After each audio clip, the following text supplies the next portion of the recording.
선생님 여러분 안녕하세요. 권 교수의 해피 사문. 자, 이론 강의를 듣고 지호를 만나시는 분들이 많으실 거라고 보고요. 혹시나 이론은 됐어, 그냥 기출이나 한 번 더 볼래 하시는 분들은 이제 저를 처음 보실 수도 있습니다. 그러니까 제가 해피 사문 이러니까 좀 놀라실 수도 있겠어요. 자, 기출문제 정말 준비를 많이 했습니다. 자, 기출문제 꼼꼼하게 분석해 드리도록 하겠습니다. 자, 먼저 깔끔하게 나온 우리 교재 한번 구경해 볼까요? 정말 해피한 기출문제집입니다. 해피는요 unhappy하고요, 또는 아무 생각 없고요, 고생하고 난 다음에 나중에 원하는 결과를 얻었을 때 그때 해피하자라는 거 아닙니다. 절대 그거 아니에요. 그냥 늘 해피하자라는 거예요. 지금 우리가 열심히 공부하고 있는 거 이거 해피하잖아요. 해피하니까, 그러니까 나중에 중고등학교 선생님 되고 나면 그때 해피하겠지? 그때 해피하고 싶어. 그러니까 지금은 해피하지 않지만 꾸역꾸역 그냥 공부를 해. 절대 그렇게 생각하지 마세요. 여러분들이 선생님 되셔서 학교에 가셔도 학생들에게 절대 그러지 마세요. 열심히 공부해서 좋은 고등학교, 좋은 대학교 가려면 해피하지 않아도 어금니 꽉 깨물고 열심히 공부해야 해. 그러니까 힘들어도 참아. 그런 이야기 하지 마세요. 그거는 잘못된 말이에요. 그러려면 여러분들이 담임을 맡으면서 아침 조회 때나 수업을 할 때 항상 여러분들은 어떻게 해야 돼요? 해피해야 돼요. 그래 학생들이 보고 배우고 따라하죠. 선생님들은요 학생들의 지식 전달자 당연하죠. 하지만 롤 모델입니다. 선생님 같은 어른이 되고 싶어요. 선생님 같은 선생님이 되고 싶어요. 이 소리 좀 들어봐야 되지 않겠어요? 그냥 스승의 날에 그냥 이렇게 편지에 존경하는 선생님 고맙습니다 그거 형식적이에요. 그거 읽으면서 좋아라 하지 마세요. 나중에라도 선생님 같은 어른이 될게요. 선생님 같은 선생님이 되고 싶어요. 명색이 선생님 하면서 제자들이 그런 이야기 하는 거는 들어봐야 되지 않겠어요? 선생님 하면은 힘들구나. 교장 교감 선생님한테 야단 맞고 다른 선생님들 선배 교사님들하고 경쟁해야 되고 야단 맞고 학부모 전화 받아서 스트레스 받고 말 안 듣는 애들 때문에 힘들어하고 우리 선생님 불쌍해. 안 됩니다. 절대 그러면 안 됩니다. 이 세상에 힘들지 않은 사람이 어디 있어요? 다 힘들어요. 다. 우리가 다른 사람들을 멀리서 보니까 나만큼 안 힘든 것처럼 보이잖아요. 우리 그렇잖아. 우리 인생 멀리서 보면 희극이고 가까이서 보면 비극이라고. 다 힘들어요. 다. 임용시험 준비 안 하는 다른 사람들은 그러면 안 힘든가요? 임용시험 준비 안 하는 다른 사람들은 안 힘든데 임용시험 준비하는 우리만 그럼 힘든가요? 절대 그렇지 않습니다. 다 힘들어요. 그런데 우리 선생님은 너무 힘든 것 뻔히 보이는데 너무 해피하셔. 해피하자 얘들아 말로만 안 됩니다. 그냥 그렇게 늘 그렇게 사셔야 합니다. 그래서 제자들이 알게 모르게 우리 차별적 교재론 있잖아요. 알게 모르게 근묵자흑, 근주자적, 알게 모르게 1년 동안 수업 들으면서 1년 동안 담임반의 학생으로서 지내면서 그냥 그렇게 달라지는 거예요. 그래서 부모님들도 좋아라 하십니다. 그러면 엄마가 좋아하면은요 아빠랑 사이도 좋아져요. 정말 우리가 수업으로 또는 조종내 담임으로 한 가정을 살릴 수 있어요. 가족 해체 직전에 그 가족을 다시 결합시킬 수 있어요. 근데 그 아빠가 뭐 큰 기업의 오너예요. 최고 경영자예요. 아들 때문에, 자식 때문에 늘 그냥 회사에 가도 그냥 이러고 있고 그랬어요. 그런데 내가 그 아이에게 뭔가를 보여줬더니 그 아이가 달라져요. 그 아빠가 달라져요. 그 회사가 달라져요. 그 회사가 달라지면 그 회사의 직원들이 달라지잖아요. 그 직원들도 다 가정이 있을 거 아니에요. 또 그 가정이 달라져요. 나비효가 우리가 한마디 하는 거, 표정 한번 짓는 거, 우리가 한번 행동하는 거, 이거 세상을 바꾸는 거예요. 저는 그렇게 생각합니다. 저는 그렇게 생각도 하고요. 그렇게 살려고 막 애를 씁니다. 왜? 애를 써야 되죠. 그거는 우리가 자연스럽게 나오는 건 아니거든요. 저는 부끄럽지 않아요. 저는 겸손하지 못해요. 왜? 원래 인간은요, 겸손하지 못해요. 겸손한 척 하는 거예요. 그래서 저는 겸손한 척 안 하고 살려고요. 그래서 제가 열심히 하면 열심히 한다고 말해요. 또 잘하는 거 있으면 나 이거 잘한다라고 말해요. 그리고 또 부족한 거 있으면 난 이거는 부족해라고 말합니다. 아니, 마음 편해요. 뭘 없는데 있는 척, 있는데 없는 척. 아니, 피곤해요. 그 생각하는 그 시간에 그냥 해야 할 것 더 열심히 하면 되는 거예요.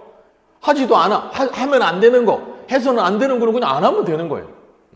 자, 뭐 말이 길었지만 해피하세요. 명령입니다.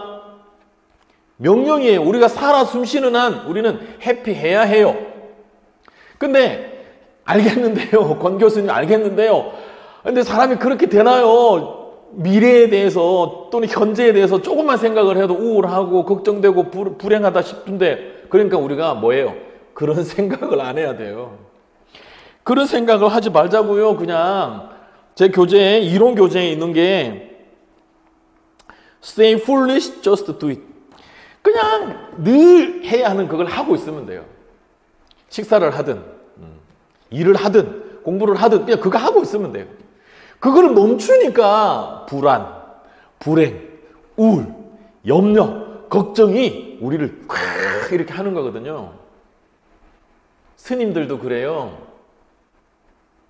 수도원의 신부님들도 그래요. 정말 걱정 하나도 안 하고 사실 것 같은 저 시골에 있는 그 할아버지 할머니도 틈만 나면 손자 걱정해요. 우리의 삶 이꼴 걱정이에요. 그리고 걱정의 99.99%는 쓸데없는 걱정이잖아요. 그러니까 우리는 뭐 해요? 그냥 해피하게 그냥 이거 하면 돼요. 오케이? 그리고 우리는요, 좀 전에도 말씀드렸지만 선생님이 될 거잖아요. 선생님은요, 지행합일, 언행일치 해야 돼요. 본인이 실천하지 않을 거를 학생들에게 말만 하고 정작 본인은 실천 안 하고 안 되잖아요. 저는 좀 전에 이야기했지, 저는 애를 씁니다. 저는 학생들한테 말할 때 항상 그 학생들이 실제로 현실적으로는 학생들이 앞에 있지만 저는 제가 저를 보고 말한다고 생각을 해요. 제가 저한테 못할 말을 학생들한테 하면 안 되는 거예요. 제가 저한테 할 수 있는 말을, 해야 하는 말을 학생들한테 해야 되는 거지. 나는 어른이고 나는 선생이고 니네들은 학생이니까 내가 나한테 못할 말이지만 니네들을 위해서, 니네들 잘 되라고 말하는 거야. 가만히 생각을 해보면 얼마나 이렇게 말도 안 되는 말이에요. 어이가 없어요. 자, 해피, 진짜 해피해야 합니다. 그냥 즉시, 혹시나 지금 저를 보기 직전까지 정말 걱정, 불안 막 이랬던 분들도 그냥 저를 만난 것을 그냥 어떤 종교가 있으시면 그냥 뭐 기독교다, 하나님 뜻이다 생각을 하고요. 불교이시면은 아유 부처님의 자비로비다 생각을 하고요. 뭐 종교가 없으면은 그냥 조상님 덕분이다 뭐 이렇게 생각을 하고요. 그냥 저하고 친해지면 돼요. 오프라인으로 만나기는 쉽지는 않겠지만 온라인으로는 볼 수 있잖아요. 자, 정말 제가 뭐 다 저는 늘 이야기합니다. 팩트니까 신규 입성입니다. 올해 처음 제가 강의를 해요. 그러니까 얼마나 신선해요. 10년씩 막 20년씩 늘 하시는 분과 얼마나 다르겠어요. 실력이 부족할 거라고요? 어이가 없네. 그럼 여러분들이 신입 선생님으로 중고등학교 가시면 뭐 학생들이나 학부모님이나 다른 선생님들이 신입 선생님이니까 실력이 없겠지? 실력이 부족하겠지? 그럼 여러분들이 뭐라고 할 거예요? 네, 저는 신입이기 때문에 실력이 부족합니다. 그래서 저한테 수업을 듣는 학생들한테 죄송합니다. 그럴 거예요. 그러고 그 수업 교실에 들어갈 거예요? 난 부족해. 난 가르침 처음이라 부족해. 그러고 거기 들어갈 거예요? 그리고 학생들한테 뭐라고 그러면 양해를 구하겠어요. 얘들아 미안해. 나는 임용시험 보기는 봤지만 이렇게 금방 발령 날지 몰랐어. 그래서 한 2, 3년 진짜 공부 많이 하고 그러고 내가 수업 들어오려고 다 계획을 했는데 갑자기 발령이 난 거야. 그래서 내가 지금 실력이 엄청 부족한데 그냥 강의를 하게 됐어. 그래서 내가 미안하고 내가 못하는 부분들은 인강 있지? 인터넷 강의 있지? 그걸 많이 활용하도록 해. 그리고 그분들과 나는 너무 차이가 많이 나기 때문에 인강을 들으면서 보면서 이해가 안 되는 걸 나한테 와서 질문을 하면 나는 더 모른다. 그러니까 니네들은 올해 똥 밟은 거야. 미안해. 내가 원하지 않았어. 그냥 발령을 이렇게 줬다니까? 응? 이럴 거예요. 절대 그러면 안 됩니다. 그리고 그거는 팩트도 아닙니다. 왜? 오래 했다고 잘한다? 무슨 말도 안 되는 소리를. 그런 게 어딨어요. 오래 했으니까 잘하겠지? 처음 하니까 잘 못하겠지? 아니 학생들한테 그 이야기 할 거예요? 그러면 우리는 모두 다 처음 태어났잖아요. 지금 또 불교 해가지고 또 전생 막 이런 이야기 하시지 말고 우리 전생 기억 못 하잖아요. 우리 다 처음 태어났는데 그러면은 다 잘 못 살겠네요. 처음 태어났으니까. 처음 사니까 다 잘 못 살겠네요. 끝까지 그냥 잘 못 살다가 가야 되겠네요. 그런 게 어딨어요. 어떤 사람은 여러 번 이제 살아봤으니까 잘 살고 어떤 사람은 처음 살아봤으니까 잘 못 살고. 선생님 그 살고 죽는 거하고 가르치는 거하고 같습니까? 왜 달라요? 왜 그게 달라요? 그러니까 우리가 생각을 바꿔야 돼요. 그리고 생각만 바꾸면 뭐예요? 생각은 바꾸는데 막상 해보니까 알맹이가 없다. 그거 아니죠. 왜 이런 말씀 드리냐면 제가 얼마나 연구를 많이 했겠냐고요. 저 벤치마킹 두려워하지 않습니다. 표절 두렵지 않아요. 아니 제가 표절했다고 누가 나한테 뭐라 그러겠어요. 사람들이 저한테 관심이 없는데 이때 그냥 막 하는 거죠. 막 벤치마킹 다 따라 하는 거예요. 대신에 100% 하면 안 되죠. 저만의 노하우가 있다니까요. 여러분들도 마찬가지입니다. 늘 하시던 분과는 달라야 합니다. 늘 하시던 그분들의 것들은 다 받아들이고요. 늘 하시던 그분들은 상상도 못했던 걸 내가 하면 돼요. 자, 그게 뭐냐? 바로 기출문제, 일단 숫자가 308문제입니다. 308문제예요. 1번부터 308번까지. 그리고 또 뭐가 있어요? 수능이 있습니다. 수능. 자, 우리는 임용시험이지만 왜 수능 문제를 여기다가 넣느냐면 실제로 여러분들이 임용 이론 공부하면서도 오개념이 많습니다. 여러분들이 오개념이 많다라는 걸 제가 어떻게 알았을까요? 오랫동안 가르치시던 교수님들을 강의를 제가 벤치마킹 하기 위해서 봤겠죠. 봤겠죠. 많으시더라고요. 그러면 오개념이다 아니다는 뭐가 판정을 해준다? 임용에서는 판정 못합니다. 임용의 어떤 교수님도 판정을 못합니다. 왜? 임용시험이 서답형이잖아요. 그리고 정답을 주지 않잖아요. 그러니까 주장이 있죠. 이렇게 해야 돼. 이게 맞아. 주장만 부딪힐 뿐입니다. 그리고 거기서 누가 결국 이기겠어요? 오래된 사람이 이긴다고요. 말이 안 됩니다. 그런데 기준이 뭐냐? 수능은 돼요. 수능은 정답을 주잖아요. 그리고 수능은 수십만 명이 보죠. 수십만 명 중에 어떤 아이의 아빠가 서울대학교 사회학 교수예요. 그 수십만 명 중에 한 명의 아이의 아빠가 하버드 대학교 사회학과 교수님이세요. 근데 자기 애가 그거 틀렸어요. 그래서 애가 아빠한테 뭐 이거 답이 5번이라는데 이거 4번은 왜 안 돼? 아빠가 열심히 봐요. 4번도 답이 될 수 있어요. 이 사상가, 이 학자가 젊은 날에는 5번처럼 말했지만 말년에 가서 4번처럼 말했다. 그 교수님은 그분의 모든 걸 다 알고 있으니까 이의제기 하잖아요. 그거를 다 이겨내고 나온 정답이에요. 수능 정답은.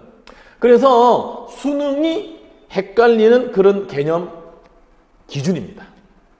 그래서 제가 개념 확인 이런 것들을 위해서 수능 문제 가지고 왔고요. 물론 임용시험이 수능처럼 나오지는 않습니다만은 수능에 나왔던 그 제시문이라든지 그 개념들 이런 것들은 중요하기 때문에, 그리고 문항 번호도 그냥 1번부터 308번까지 이렇게 했습니다. 정말. 예. 그리고 제가 문제 이제 풀이하면서 그때마다 해비 사문 요 이론 교재입니다. 자, 쪽수를 제가 이야기를 할 거예요. 쪽수. 이론 교재의 쪽수를. 그러니까 요거 이제 1번에 몇 쪽에 있다. 1번은 5쪽, 6쪽에 있다. 이런 식으로 이제. 그럼 여기 5쪽, 6쪽에 보면 바로 1번 문제. 예. 사회학적 상상력 이렇게 나와 있는 거예요. 자, 그리고 제가 이제 이론 강의할 때는 제가 어떤 이야기를 했느냐 하면 라이팅 하려고 웨이팅 하지 말고 띵킹 하고 스피킹 하자 그랬죠. 공부는 라이팅이 아닙니다. 라이팅은요, 공부 안 할 때 하는 거예요. 나중에 공부하려고, 나중에 보려고 지금 쓰는 거예요. 그러니까 쓰는 것은 공부가 아니에요. 그래서 제가 이론 강의할 때는 제 교재 자체가 그냥 여백이 없어요. 왜? 밑줄치기 하자. 쓸 시간이 없다. 밑줄치기 하자였습니다. 그런데 자, 우리 기출문제 해설은요,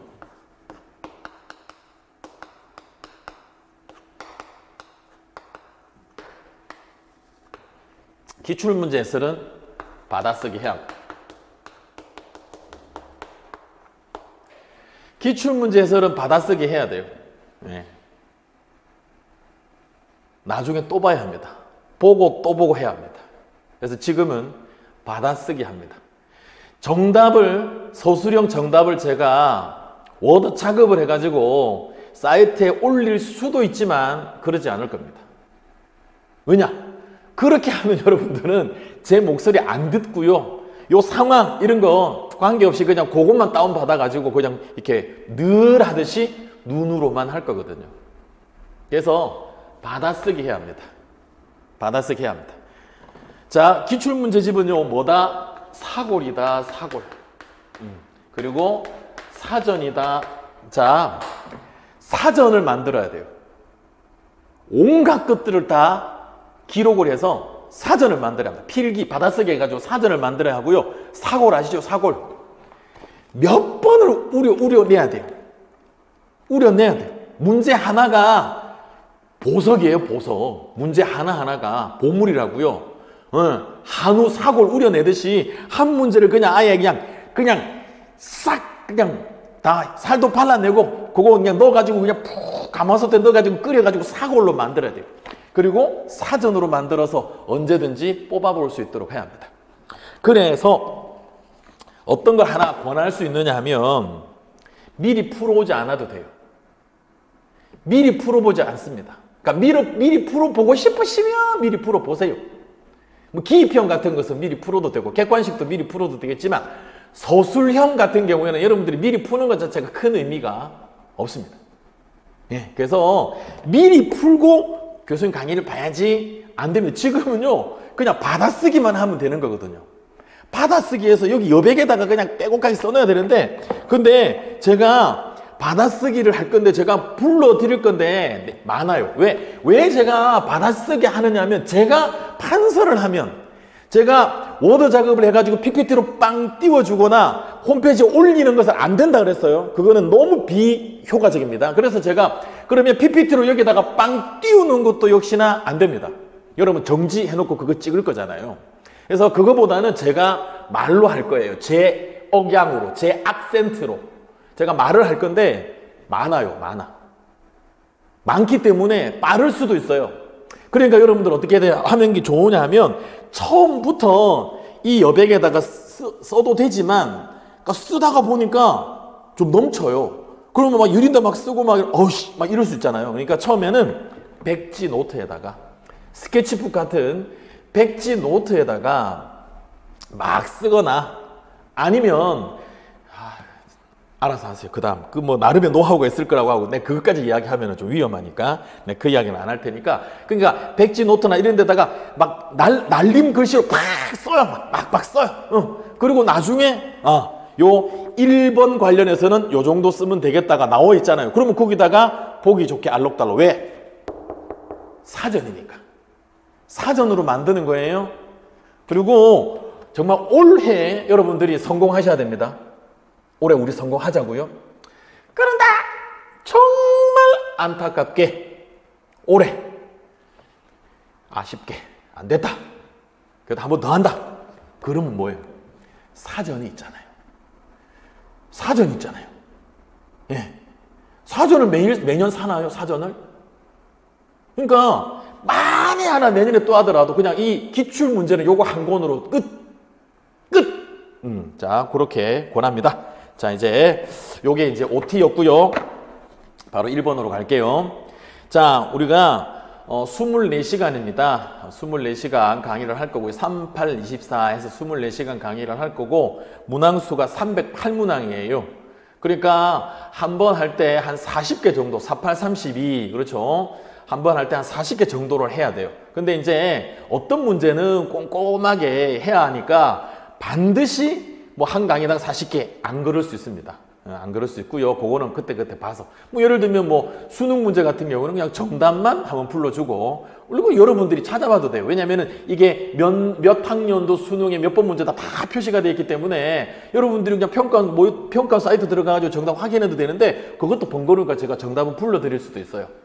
그리고 또 우리 임용에서도 기출 중에서도 뭐 객관식이라든지 아주 간단한 것들은 또 금방금방 넘어갈 수도 있으니까 처음부터 너무 한 문제를 너무 오랫동안 하는데 도대체 그럼 이거를 다 하기는 하는 거야? 걱정 붙들어 매세요. 걱정도 팔자죠. 걱정 유전자가 그냥 잔뜩 있습니다. 걱정하지 마세요라는 말만큼 어리석은 말이 없어요. 그냥 걱정하세요. 왜? 걱정하지 말라고 그래서 걱정을 안 하는 게 아니기 때문에. 그러니까 걱정하지 마세요라는 만큼 의미 없는 말이 없어요. 차라리 그냥 걱정하세요라고 말하세요. 걱정하세요. 걱정하세요. 걱정하세요. 왜냐? 우리 사람들은요. 요 반골 기질이 있거든요. 이제 하라 그러면 기분 나쁜 거야. 지금 뭔데 자꾸 하라 그러는 거야? 안 해. 그러잖아요. 보통 아내들이 남편한테 운동하세요. 운동하세요. 안 하잖아. 부모가 자식한테 공부하세요. 공부하세요. 공부 안 하잖아. 네, 안 하잖아. 공부하려고 막 하는데 공부 좀 해라. 안 하잖아. 지금 운동 가려고 이제 막 이러고 있는데 여보 운동 좀 해. 안 가. 그러니까 걱정하지 말라 그러면 걱정 더 한다고요. 연구를 해서 걱정한다고. 그러니까 걱정하세요. 그러니까 걱정하세요. 그러면 왜 자꾸 걱정하라 그래. 하기 싫네. 그런 말 있잖아요. 그죠? 자, 1번 갑니다. 사회학적 상상력. 자, 사회학적 상상력은 참 필요한데요. 그래서 문제 나온 적 있습니다. 근데 그 이후로는 안 나와요. 근데 또 마찬가지로 우리가 기출문제 하는 이유는 나온 것은 나올 수 있다. 물론 나온 것 중에 나올 확률이 높은 것이 있고 낮은 것이 있어요. 근데 확률은요. 0.1이어도 곱하기 1000을 하면 100이 되죠. 99여도 곱하기 0을 하면 0이 돼요. 그러니까 확률은 확률이라고요. 그러니까 우리가 100이다, 0이다 해주면 좋겠는데 그걸 누가 해요? 누가? 저도 마찬가지입니다. 0에 가깝다, 100에 가깝다 이렇게 말을 해야지 0이다, 100이다 그랬다가 0이다, 출제 가능성이 0이다 그랬는데 나오면 어떻게 해요? 그러니까 확률을 이야기할 겁니다. 그러니까 여러분들이 하면 되지만 제가 도와드릴게요. 자, 사회학적 상상력은요 2명의 학자가 나옵니다. 2명의 학자가 나와요. 찰스 라이트 밀스. 밀스는 엘리트 해가지고 밀스는 저기 정치에서도 나오죠. 자, 밀스 그리고 앤서니 기든스. 자, 우리가 출제위원들이 점점 서답형으로 와가지고요. 그렇죠? 문항수 줄어들고요. 그러니까 그냥 논란이 없는 걸 내는 게 좋다. 그러니까 뭘 좋아한다고 그랬어요? 제가 이론 강의 때도 여러 번 강조했잖아요. 뭘 좋아한다? 사상가를 좋아합니다. 그냥 막연히 기능론, 막연히 갈등론 이런 거 아니고요. 딱 누구? 탈콧, 파슨스, 로버트 머튼 이렇게 딱 그 학자가 부르디웨, 알티세르, 예, 그람시 딱 그 학자가 나와야 돼요. 왜? 그래야 범위가 좁혀지잖아요. 정답으로 인정할 수 있는 것들이 하나이거나 혹은 번역하는 과정에서 이렇게 번역된 책도 있다. 하나 아니면 두 개, 많으면 한 3개 정도. 그런데 그렇지 않으면은요, 너무 다양한 글자들을 채점위원들이 만날 수 있기 때문에 벅차거든요. 그래서 학자를 좋아합니다. 그러니까 여기에 밀스 나오고요, 기든스 나오거든요. 그래서 2006학년도에 한번 냈다가 잠잠한데요, 언제든지 나올 수 있습니다. 왜? 사회학적 상상력은요, 기본 중에 기본이기 때문입니다. 자, 다음 기억에 들어갈 내용과 니은에 들어갈 사회학적 상상력의 유형을 쓰시오. 자, 받아쓰기 준비하세요. 받아쓰기 준비하세요. 사회현상을 연구하기 위해서는 사회학적 상상력이 요구된다. 자, 사회학적 상상력에는 3가지 형태가 있다. 자, 사회학적 상상력을 먼저 이야기한 사람은 밀스입니다. 자, 밀스. 자, 1번이고요. 요거는 자, 우리 이론 교재에 5쪽에서 6쪽 있습니다. 자, 우리 권 교수의 해피 사문 이론 교재 5쪽에서 6쪽 있습니다. 그리고 뭐 이론 교재 이야기가 나와서 하는 말인데, 뭐 제가 어떤 교수님의 기출문제 해설 강의를 봤는데요, 정작 기출문제 풀이 시간은 되게 짧고요, 배경 이론을 또 한참 설명을 하시더라고요. 그래서 저는 그건 아니다, 그건 정직하지 못하다, 저는 좀 이렇게 과격한 언어를 쓰죠. 기출문제 해설 강의인데 이론 강의를 너무 많이 하시더라고요. 이론 강의는 또 이론 강의가 있잖아요. 우리도 1단계 이론 강의가 따로 있잖아요. 정말 이론이 부족하면 이론만 하는 그 이론 강의를 들어야지. 그리고 기출문제를 꼼꼼하게 공부하고 싶다면 기출문제 강의를 들어야 되는 거잖아요. 그런데 기출문제 강의를 하시는데 이론을 너무 오랫동안 많이 하시고 기출은 뭐 거의 정답만 부르고 막 넘어가시고 그러시더라고요. 그래서 아, 이거는 아니다, 그런 생각을 제가 했습니다. 그래서 저는요, 정말 꼭 필요한 게 아니면 그냥 문제만 가지고 합니다. 네. 그래서 이론이 필요하시면 요 이론 강의를 꼭 들으세요. 자, 먼저 밀스가 찰스 라이트 밀스가 미국의 비판사회학자입니다. 비판사회학의 이 비판은요, 누구 계열이다? 뭘 비판한다? 기능론을 비판합니다. 기능론을 비판하는 건 누구다? 갈등론이죠. 갈등론의 대표는 누구다? 마르크스입니다. 그래서 마르크스 계열이 비판합니다. 예. 뭐 우리 사회과 교육론의 사회과의 전통에서도 사회 비판 모형 있잖아요. 비판입니다. 비판이 애용하는 3글자 불평등. 그걸 2글자로 하면 차별. 그죠? 그래서 밀스는 뭐 여기서는 그쪽으로 가는 것보다는 그냥 사회학적 상상력이 필요하다라는 번 말을 했어. 근데 요거를 다시 받아서 그거 좋은 의미네, 그 좋은 생각이야, 다시 셋으로 나눈 사람은 앤서니 기든스입니다. 자, 앤서니 기든스, 영국의 사회학자, 사회보장제도 하면 나오는 제3의 길, 바로 앤서니 기든스가 됩니다. 자, 사회학적 상상력에는 3가지 형태가 있다. 역사적 상상력. 지금 여기서는요, 비판적 상상력을 설명하시오, 비판적 상상력의 유형을 쓰시오 나왔는데요, 물론 설명하시오는 아니지만은 셋 다 나올 수 있습니다. 자, 역사적 상상력, 인류학적 상상력, 둘이 합쳐진 비판적 상상력. 그 세 개를 당연히 미리 알고 있어야 되고요, 각각의 의미를 서술하시오 나올 수 있습니다. 자, 역사적 상상력은 현재 우리의 모습이 과거의 유산 속에서 형성되었다는 점을 인식하고 지난 날의 생활 양식과 어떻게 다르며 어떠한 방식으로 변화해 왔는지를 파악하게 해준다. 그죠? 사실 이것도 뭐예요? 비교죠. 과거와 현재를 비교하는 거잖아요. 그죠? 뭐 삼국시대, 고려시대, 현대 비교하는 거잖아요. 그래서 사회학에서 사실 이 비교라고 하는 것을 띄어낼 수가 없습니다. 우리 사회학의 아버지가 누구세요? 오게스트 꽁뜨잖아요. 꽁뜨도 비교를 강조했죠. 비교해보니 비슷한 게 나타나네. 각 사회에 공통적인 요소가 있네. 그러고 봤더니 모든 사회는 진화해 나가고 있네. 다 비교를 해보니까 아는 거잖아요.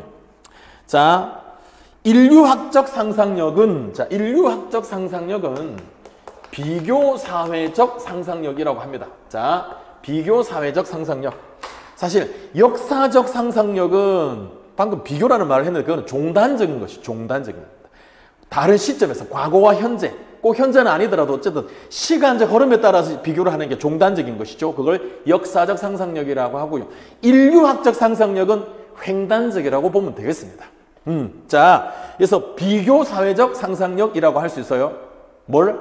인류학적 상상력을. 자, 그러면 인류학적 상상력이 뭐냐? 기억에. 자, 기억에 들어갈 내용 받아쓰기 갑니다.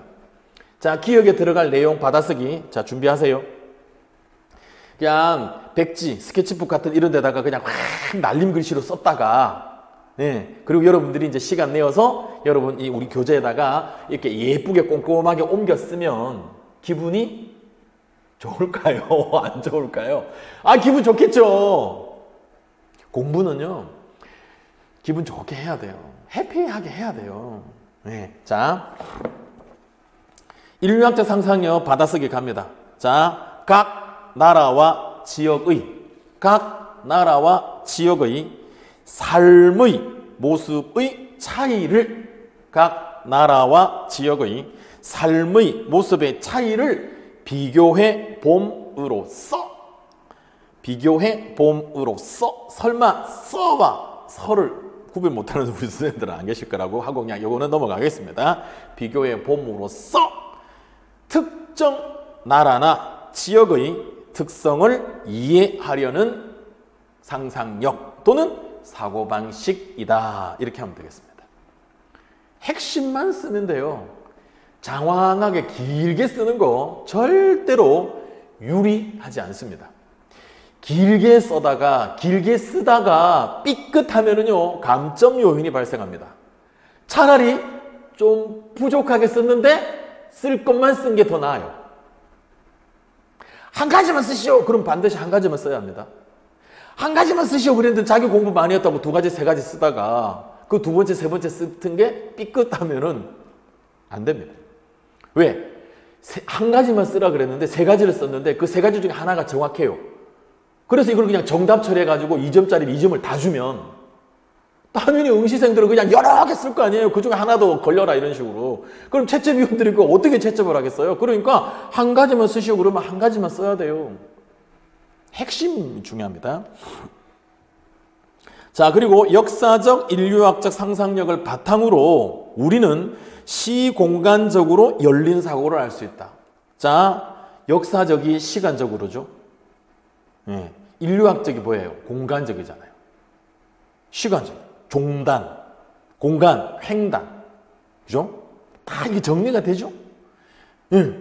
이런 거를 여기다가 막 판서를 하면서 아니면 PPT로 빵 띄우면서 그거 하지 마세요. 그거는 누가 하는 거예요? 여러분이 하는 거예요. 그건 여러분이 하는 거고 그게 공부죠. 그게 일목요연하게 여러분들이 정리하세요. 왜? 여러분들이 시험 볼 때까지 계속 그거 볼 거잖아요. 권한상 교수가 해준 거를 베낀 거 그대로 보는 것은 도움 안 됩니다. 자, 열린 사고를 할 수 있다. 그러니까 결국 사회학적 상상력의 핵심은 뭐다? 상상력의 핵심은 뭐다? 열린 거죠. 열린 사고를 하는 겁니다. 꽉 닫혀 있으면 안 되는 거예요. 자, 이런 열린 사고는 일정한 가치 판단을 함축을 한다. 가치를 판단하네요. 올바른 가치인지, 올바르지 않은 가치인지를 판단하는 겁니다. 뭐예요? 비판하는 거죠. 그래서 이 판단은 바로 비판적 상상력으로 인해 도출되는 것이다. 그러니까 가치 판단을 하는 것 자체가 비판하는 거예요. 밀스가 비판사회학자라 그랬잖아요. 보수주의자들이, 자본가들이 이 세상은 공평하고 누구든지 열심히 일하면 나처럼 부자 될 수 있어. 야, 못 배운 것들끼리 니네들끼리 모여가지고 빨간 띠 두르고 돈 내놔라 돈 내놔라 이런 거 하지 말고 니네 동료들이 그거 할 때 니는 몰래 가가지고 공부해. 영어 토익 만점 받고 야간 경영대학원에도 나와봐. 그러면 나처럼 될 수 있어. 백날 저렇게 해봐야 되겠어? 국가가 있는데 경찰이 있는데 법이 있는데 이렇게 한다고 돈 주면 이렇게 한다고 돈 다 주면 누가 공부하겠니? 다 그냥 이것만 하지. 생각해봐. 그게 말 되니? 자, 요렇게 이야기를 한다 이거죠. 근데 그거를 비판합니다. 비판합니다. 과연 내가 열심히 공부하면 저 자본가처럼 될 수 있나? 따져보는 거예요. 따져보는 겁니다. 네. 그거 역사를 봤더니 역사적인 상상력. 역사를 봤더니 그런 적이 있다 없다? 없었잖아요. 기득권 집단이 스스로 나 그동안 많이 먹었다. 배부르니까 우리 같이 살자. 아니다. 그동안 니네들도 헐벗고 굶주렸고 나는 배부르게 먹었으니 내 모든 것을 다 가져가고 이제는 내가 굶주릴게. 역사적으로 있었다? 없었다. 그럼 지금 우리나라에서는 이렇게 힘든 어떤 그런 나라가 있다? 없다. 비판해보니까 없잖아. 자, 이 상상력은 사회를 바라보는 기존의 시각을 바꾸어 대안적인 미래를 제시하는 데 기여한다. 그죠? 냄새가 비판 냄새가 나죠. 비판 냄새, 마르크스 냄새가 나잖아요. 예. 상상력을 발휘해봐. 지금 사회가 공평하니? 정말 공정하니? 정말 국가 간, 집단 간, 개인 간, 인종 간, 성별 간 차별이 없니? 이렇게 되잖아요. 그죠? 자, 비판적 사고력입니다. 비판적 사고력. 자, 여기서는 그냥 비판적 세 글자만 써놓으면 되지만 비판적도 당연히 나올 수 있습니다. 왜? 지금 나왔잖아요. 예. 인류학적 상상력의 의미를 서술하시오 나왔잖아요. 그럼 당연히 비판적 사회학의 의미를 비판적 상상력의 의미를 서술하시오 나올 수 있지요. 받아쓰기 하세요. 자, 지금까지 당연시되고 정당화되어 왔던 모든 질서와 가치, 규범을 상대화하고 의문시하여 사회를 바라보는 기존의 눈을 바꾸면서 대안적인 미래를 사고할 수 있게 해준다. 뭐가? 비판적 상상력이. 자, 다시 한번 저를 보세요. 우리는 이제 서다평이고요. 기입형과 서술형인데요. 사실은 기입형은 딱 모르면 사실은 모르는 거다죠. 그래도 빈칸으로 제출하면 안 됩니다. 어떻게든 쥐어짜서 써야 합니다. 왜냐? 대부분의 용어들은 뭐 했다? 번역했죠. 번역입니다.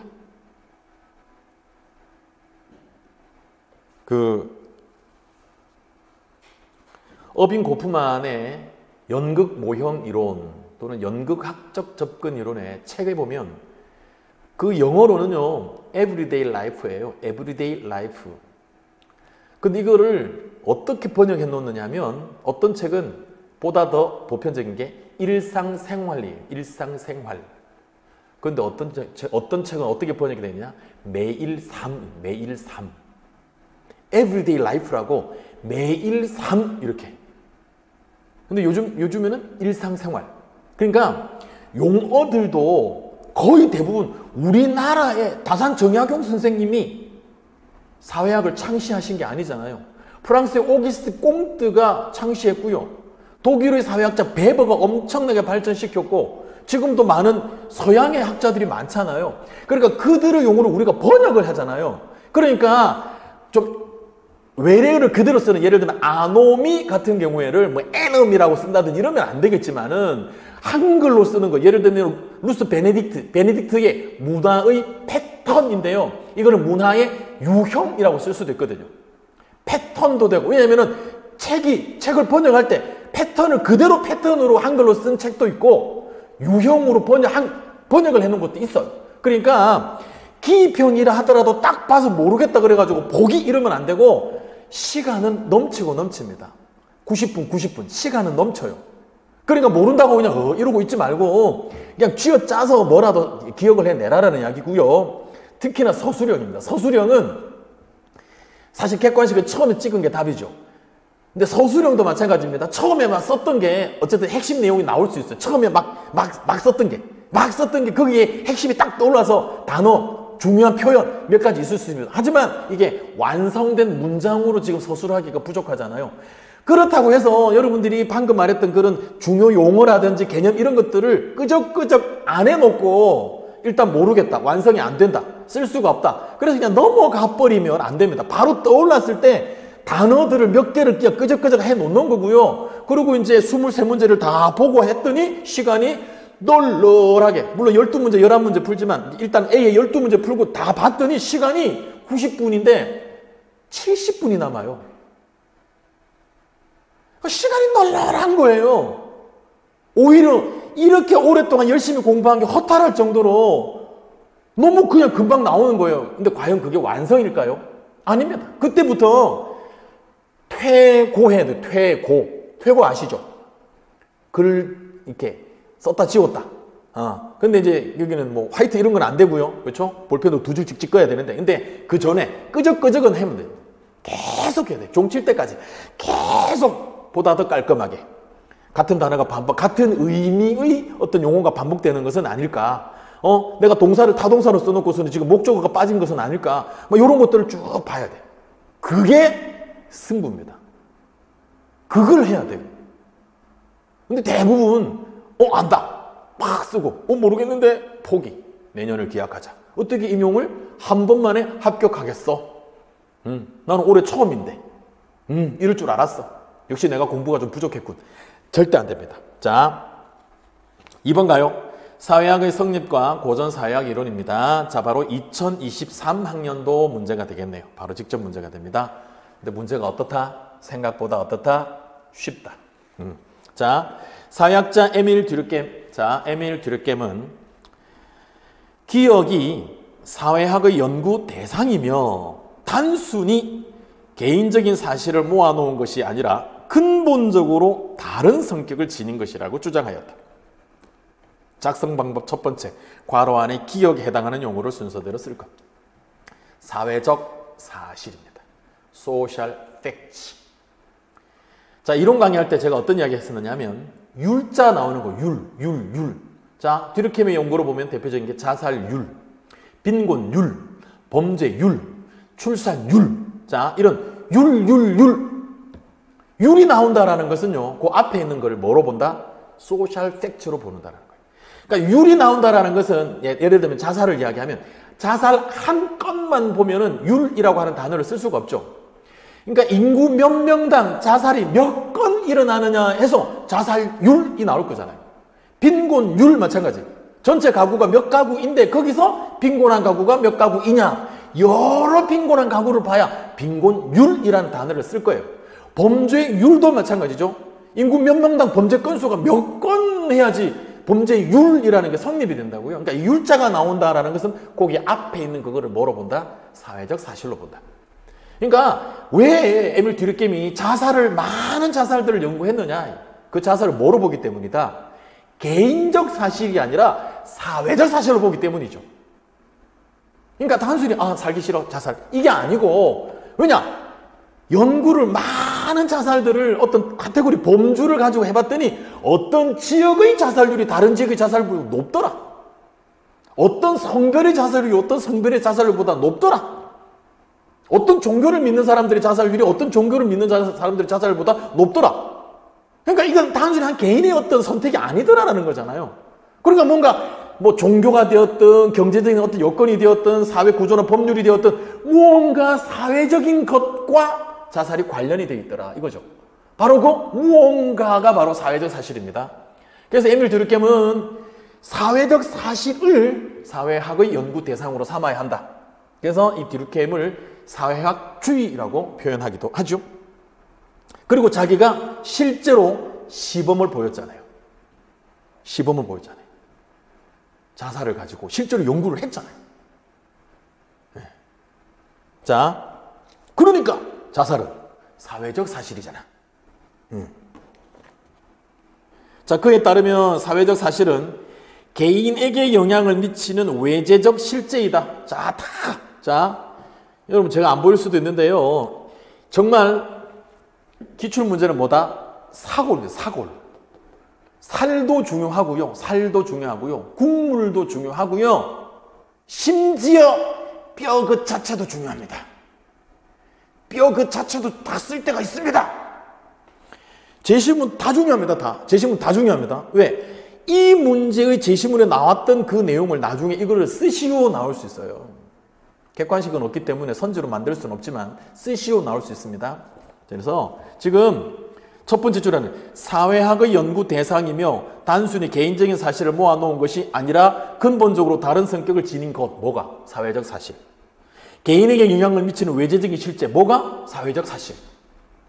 예컨대 규범이나 법, 관습, 종교, 제도와 같은 것은 이게 뭐다? 사회적 사실. 그 사회의 성격을 보여주면서 개인에게 강력한 영향력을 행사하지만 개인적인 차원으로 환원하여 설명할 수 없다는 것. 뭐? 사회적 사실이니까. 사회적 사실은 단순히 개인적 사실들을 모아놓은 것이 아니기 때문에 사회적 사실들을 개인적 사실로 환원할 수 없다. 환원할 수 없다 그러니까 반갑죠? 뭐 할 때 이거 나와요? 사회 명목론과 사회 실제론. 사회 실제론, 바로 사회 실제론 입장에 있는 사람이 바로 에밀 듀르켐이잖아요. 사회를 개인으로 환원할 수 없다. 근데 사회 명목론은 사회는 개인의 모임에다가 이름만 붙여놓은 것이기 때문에 사회를 개인으로 환원할 수 있다. 그죠? 환원할 수 있다? 환원할 수 없다. 자, 이러한 관점에서 듀르켐은 자살 그리고 또 니은. 자, 밑에까지 가볼게요. 사회현상에 주목하고 관련 저서를 발표했다. 대표적인 저서가 1897년에 나온 자살론이고요. 또 하나가 밑에 나오는 자살론. 이쪽에서는 이제 아노미 이야기 많이 했죠. 물론 아노미는 다른 책에서도 이야기합니다만 어쨌든 아노미적 자살 나오니까. 근데 이제 그 밑에가 무엇이 발달한 산업사회에서는 사회 구성원 간 유기적 연대가 주로 나타나고 전통사회에서는 기계적 연대가 주로 나타난다고 주장하였다. 기계적 연대, 유기적 연대. 그죠? 핵심 표현입니다. 또한 기계적 연대와 유기적 연대의 차이에 대하여 무엇이라고 설명하였다. 이제 이것은 좀 이따가 받아쓰기 할 거고요. 자, 니은은 뭐다? 네 글자로 하면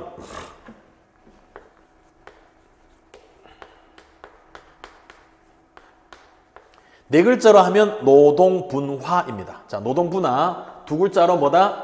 분업. 자, 그래서 자살에 관한 책이 자살론 되고요. 분업에 관해서 쓴 것이 사회분업론입니다. 사회분업론이고요. 역시나 다르게 번역되기도 했어요. 책 제목 자체가. 사회에서의 분업. 이렇게. 왜냐하면 책 제목 뒷부분에 in society 이렇게 돼 있거든요. in society. 그러니까 그대로 흔히 말 직역을 한 거예요. 사회에서의 분업. 근데 이걸 최근에는 더 많이 알려진 걸로는 그냥 줄여서 사회에서의 분업을 최근에는 그냥 사회분업론 이렇게 표현을 하고 있습니다. 자, 사회적 사실 분업 확인했고요. 자, 요 2번 문제. 자, 2번 문제는 자, 이론책 15쪽에 있습니다. 자, 이론책 15쪽 그리고 16쪽에도 계속 듀르켐이 나오기 때문에 자, 그러면 이제 두 번째 작성 방법 두 번째 볼게요. 자, 과라운의 디귿에 해당하는 내용을 기계적 연대는 무엇을 바탕으로 유기적 연대는 무엇을 바탕으로 사회 구성원 간 결속이 이루어지는 것이다 라는 문장 구조로 서술할 것. 자, 기출이 뭐다? 기출 사골입니다. 사골. 자, 유기적 연대는 무엇을 바탕으로 했네요. 기계적 연대는 무엇을 바탕으로 그랬네요. 일단은 4번 문제 한번 가볼게요. 4번 문제. 자, 4번 문제 한번 가볼게요. 4번 문제 보면 자, 두 번째 단락에 두 번째 줄 나옵니다. 자, 전통사회에서는 사회 대부분의 구성원들이 유사한 직종에 종사하며 공통의 경험과 믿음을 바탕으로 나오죠. 공통의 경험과 믿음을 바탕으로. 이게 뭐예요? 17학년도에 이게 나왔어요. 제시문에 기출에. 근데 지금 이게 어때? 23학년도에 이제는 작성 방법에 이게 나왔어요. 그러니까 17학년도에 제시문에 나왔던 게 2023학년도에는 지금 작성 방법에 주잖아요. 그러니까 그대로 보세요. 거기도 직업의 동질성까지 이야기해도 됩니다. 사회의 대부분의 구성원들이 유사한 직종에 종사하며 공통의 경험과 믿음을 바탕으로 이렇게 길게 다 써도 돼요. 직업이 동질적이고 뭐 이렇게 써도 되겠죠. 좀 줄여서. 근데 이제 앞부분은 빼고 어차피 핵심은 그래서 기계적 연대는 자 보세요. 기계적 연대는 받아쓰기 지금 하고 있는 겁니다. 기계적 연대는 공통의 경험과 믿음을 바탕으로, 유기적 연대는 분업에 따른 경제적 교환과 상호 의존 관계를 바탕으로 사회 구성원 간 결속이 이루어지는 것이다. 권 교수의 모범 정답, 예시 정답입니다. 완벽 아닙니다. 완벽 모릅니다. 그 말은 뭐예요? 완벽 없습니다. 완벽이 있고 완벽해야 한다면, 그리고 완벽하지 않은 것은 틀리게 한다면 그 완벽한 것을 당연히 정답 공개해야 합니다. 근데 완벽하지 않아요. 왜? 완벽할 수가 없습니다. 그러니까 자신감을 가지라는 거예요. 완벽에 도전하는 게 아니에요. 우리는 그냥 내 방식으로 쓰면 돼요. 다르게도 한번 불러줘 볼게요. 다르게도. 자, 기계적 연대는 구성원들의 동일한 가치와 규범의 공유를 바탕으로. 한 번 더. 기계적 연대는 구성원들의 동일한 가치와 규범의 공유를 바탕으로. 유기적 연대는 전문화된 각각의 개인들의 상호 의존성을 바탕으로 사회 구성원 간 결속이 이루어지는 것이다. 제가 두 가지 불러드렸잖아요. 뭐가 더 완벽해요? 아니잖아요. 거기서 거기잖아요. 그러니까 여러분들이 자꾸 이 서술형에 대해서 자꾸 겁을 먹고, 지금 이 기출문제 해설 강의를 보시는 분들도 저처럼 방금 제가 불러드린 것처럼 쓰실 수 있어요. 그런데 스스로를 못 믿는 거예요. 자신감이 부족하니까 내가 쓴 것처럼, 그래도 이 가르치는 교수라는 사람들이 내가 쓴 게 적절하다라고 확인을 좀 해줬으면 좋겠다. 그걸 여러분들이 지금 이렇게 떨치지를 못하는 거예요. 그러니까 공부를 해도 하는 것 같지가 않은 거예요. 맞나? 제대로 하고 있는 거 맞나?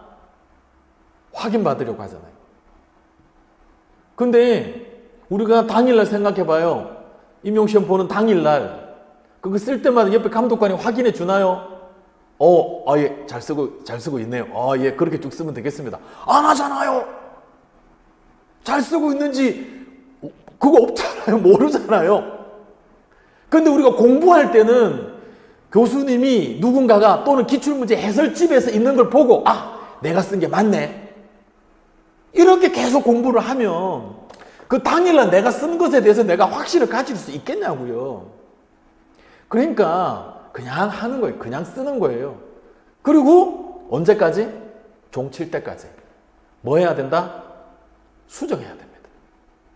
수정해야 돼요. 근데 계속 수정을 하려고 하는데 수정할 게 없어요. 깔끔한 거죠. 네. 우리가 이렇게 열심히 공부를 하고 있기 때문에 정말 수정할 게 있다면 수정할 겁니다. 근데 수정할 게 없어요. 진짜 여러분 읽어봐도 수정할 게 없어요. 제시문의 작성 방법하고 내가 쓴 거 읽어봤는데 군더더기도 없어요. 정말 수정할 게 없어요. 그러면 잘한 거예요. 맞다고 채점하면 돼요. 맞다고.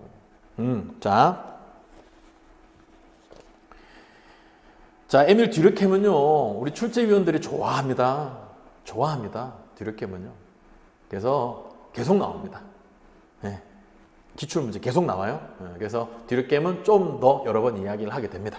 자, 이제 일단은 오늘은 첫 시간, 오늘이 아니고 이제 이번 강의는 1강 첫 시간이어서 뭐 OT도 하고 앞으로 이렇게 갈 거니까 우리 보여줬죠? 그렇죠? 그러니까 앞으로 이렇게 갈 거니까 이렇게 하면 정말 기출 문제 완벽하게 우리가 이해할 수 있습니다. 자, 여기서 1강 마무리하고요. 잠깐 이따가 또 2강에서 만나도록 하겠습니다. 고맙습니다.